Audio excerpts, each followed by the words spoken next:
فجر کی نماز میں قرات. حضرت عائشہ سے روایت ہے، انہوں نے فرمایا کہ نبی صلی اللہ علیہ وسلم صبح کی نماز فجر سے پہلے ہلکی پھلکی سی 2 رکعتیں پڑھتے تھے، حتیٰ کہ میں سوچتی کہ شاید آپ نے ام الکتاب نہیں پڑھی، نہیں سورۃ فاتحہ بھی نہیں پڑھی. یعنی فجر سے پہلے کی 2 سنتیں ہلکی ہلکی، اور اس میں ایک میں قل یا ایھا الکافرون اور دوسری میں قل ھو اللہ. حضرت عائشہ کہتی کہ رسول اللہ صلی اللہ علیہ وسلم فجر سے پہلے 2 رکعت سنت پڑھتے اور کہا کرتے تھے کہ یہ دونوں صورتیں جو فجر کی 2 رکعتوں میں پڑھی جاتی ہیں کیا ہی بہتر ہیں، قل ھو اللہ احد اور قل یا ایھا الکافرون. کیا ہی بہتر ہے، کتنی اچھی ہے.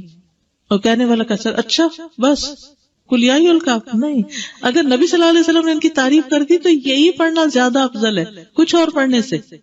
نماز فجر میں 60 سے 100 آیات کی قرات.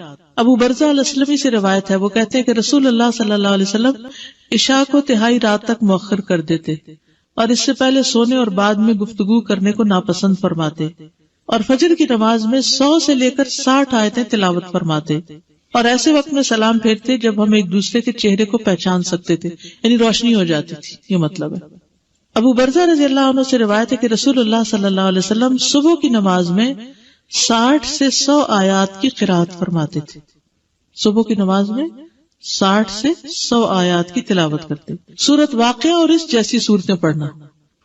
جابر بن سمرہ فرماتے ہیں کہ رسول اللہ صلی اللہ علیہ وسلم بھی تمہاری نمازوں کی طرح نمازیں پڑھایا کرتے تھے جس طرح آج کل تم پڑھاتے ہو، لیکن وہ نماز میں تخفیف فرماتے، یعنی ہلکا پڑھاتے تھے، اور ان کی نماز تمہاری نماز سے ہلکی ہوتی تھی. وہ نماز فجر میں سورۃ واقعہ اور اس جیسی صورتیں پڑھتے تھے. سورۃ قاف کی قرات. فجر کی نماز میں سورۃ قاف یا اس کی جیسی دوسری صورتیں پڑھا کرتے. صافات کی قرات، یعنی سورۃ صافات بھی آپ نے پڑھی. سورۃ التکویر اذا الشمس کورت، اس کو بھی پڑھتے ہوئے سنا فجر کی نماز میں عمرو بن حریث نے. سورۃ المؤمنون کی آیات، یعنی پوری سورت نہیں بلکہ اس کی آیات. عبداللہ بن صاحب سے روایت ہے، انہوں نے کہا نبی صلی اللہ علیہ وسلم نے ہمیں مکہ میں صبح کی نماز پڑھائی تو سورۃ مؤمنون کی قرات شروع کی، حتیٰ کہ موسیٰ اور ہارون علیہ السلام کا ذکر آیا یا عیسیٰ علیہ السلام کا ذکر آیا تو اس وقت نبی صلی اللہ علیہ وسلم کو کھانسی آنے لگی تو آپ رکوع میں چلے گئے. اس سے کیا پتہ چلتا ہے کہ اگر انسان کو بھولنے لگ جائے، بعض اوقات ایسا ہوتا ہے نا کہ امام بڑی اچھی قرات کرتا کرتا جا رہا ہوتا ہے اور ایک دم بیچ میں اٹکنا شروع ہو جاتا ہے، تو پھر بجائے اس کے کہ وہ غلط پڑھے اللہ اکبر کر دے، یا کھانسی آ گئی یا کوئی بھی وجہ ہو گئی تو پھر بیچ میں بھی آدھی سورت کے بھی رکوع کیا جا سکتا ہے. بعض اوقات یہ بھی ہو سکتا ہے کہ آدھی ایک رکعت میں اور آدھی دوسری رکعت میں. سورۃ الروم کی قرات صبح کی نماز میں آپ نے کی. سورۃ زلزال کی قرات، اب آپ دیکھیے کہاں لمبی لمبی صورتیں بھی اور کہاں اذا زلزلت الارض زلزالہا. سورۃ الفلق اور الناس کی قرات، کبھی ایسا ہوتا ہے نا دیر سے آنکھ کھلی آپ کی تو لمبی تو نہیں پڑھ سکتے، تو پھر کیا ہے 2 چھوٹی صورتیں پڑھ لیں، یہ بھی آپ کی سنت ہے.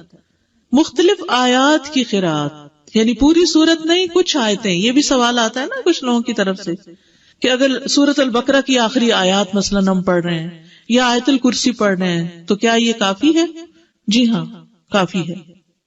اور اس کی دلیل کیا ہے؟ قطبہ بن مالک سے روایت ہے کہ انہوں نے فجر کی نماز میں نبی صلی اللہ علیہ وسلم کو وَالنَّخْلَ بَاسِقَاتٍ لَهَا طَلْعٌ نَضِيدٌ کی قرات کرتے ہوئے سنا، یعنی یہاں سے پڑھا. کل آپ نے دیکھا ہوگا جمعے کی نماز میں سورۃ العلیٰ اور سورۃ الغاشیہ کی آخری آیتیں پڑھی گئی، پوری صورت نہیں پڑھی گئی کیونکہ جمعے کا ٹائم ہمارے یہاں مختصر ہوتا ہے. یہاں ابن عباس کہتے کہ رسول اللہ صلی اللہ علیہ وسلم فجر کی 2 رکعتوں میں سے پہلی میں قرآن میں سے آیت قولوا آمنا باللہ وما انزل الینا والا حصہ پڑھتے جو سورۃ البقرہ کی آیت ہے، اور دوسری میں آل عمران کی آیت آمنا باللہ واشہد بأننا مسلمون والا حصہ پڑھتے، یعنی ایک میں ایک سورت، دوسری میں دوسری کا حصہ.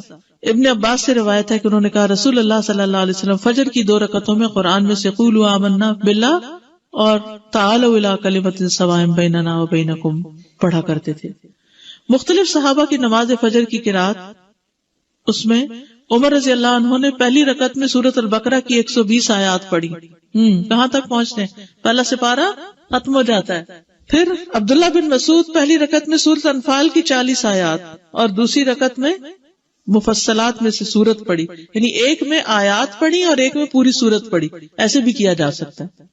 ضروری نہیں کہ اگر آپ نے ایک میں آیات پڑھی تو دوسری میں بھی آیات پڑھیں، یا ایک میں سورت پڑھی تو دوسری میں بھی سورت، دونوں طرح. قتادہ نے اس شخص کے متعلق جو ایک سورت کو 2 رکعتوں میں اس کے 2 حصے کر کے یا ایک ہی سورت کو 2 رکعت میں دہراتا ہے، فرمایا یہ سب اللہ کی کتاب ہے، ہر طرح سے پڑھنا جائز ہے۔